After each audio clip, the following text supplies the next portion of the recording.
Bien. Donc maintenant qu'on a écrit les paramètres et les variables de notre bloc moteur, on va passer aux équations. On est au paragraphe 2.2, implémentation du BDD, les variables moteurs. Donc à l'issue, vous serez capable d'écrire les équations physiques qui régissent le moteur sous OpenModelica. Donc, petit de parenthèse sur ce qu'on entend par privé ou public. Donc tout ce qui est public, c'est ce qui est visible des autres blocs ou paramétrable par l'utilisateur. Hein. Tout ce qui est privé, c'est uniquement modifiable par le bloc lui-même. Hein.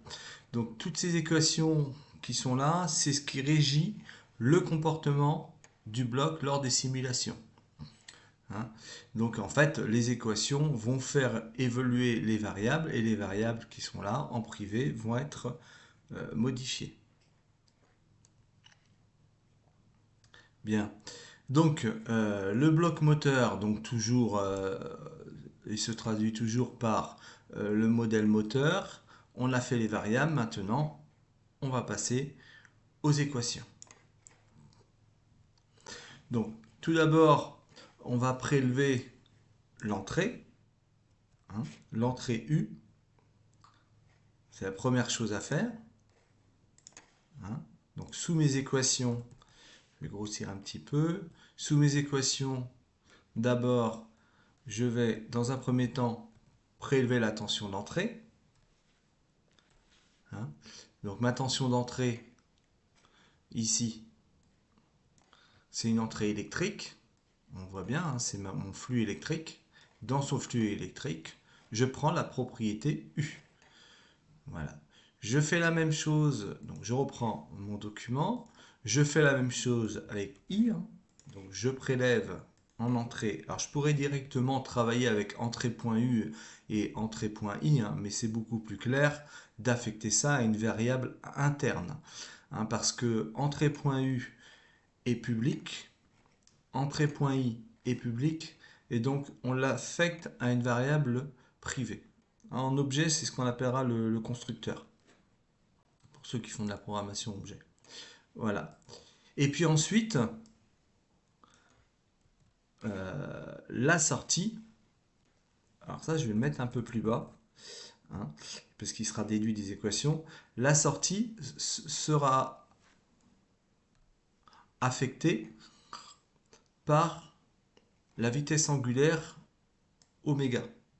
Alors, on reviendra après pour savoir comment est calculée et déduite cette vitesse angulaire. On reviendra sur toutes ces équations. Voilà.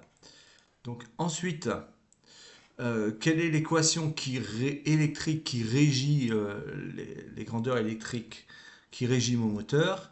U égale RI plus K oméga. Hein. Donc ici,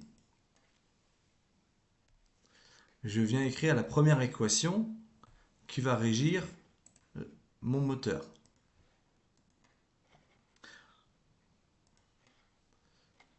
Donc ça on connaît. Hein.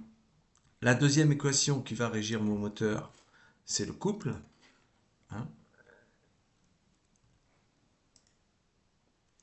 Le couple, c'est le coefficient K que multiplie le courant. Voilà.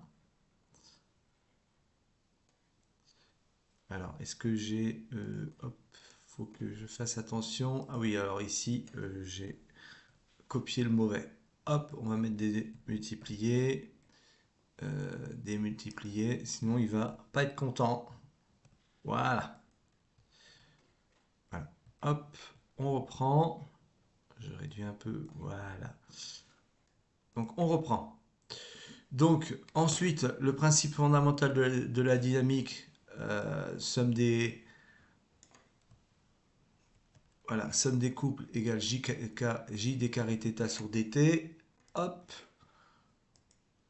je le mets aussi comme équation qui va me régir mon, mon moteur. Voilà. Et enfin, je calcule mes puissances électriques et mes puissances mécaniques. Voilà. Voilà, donc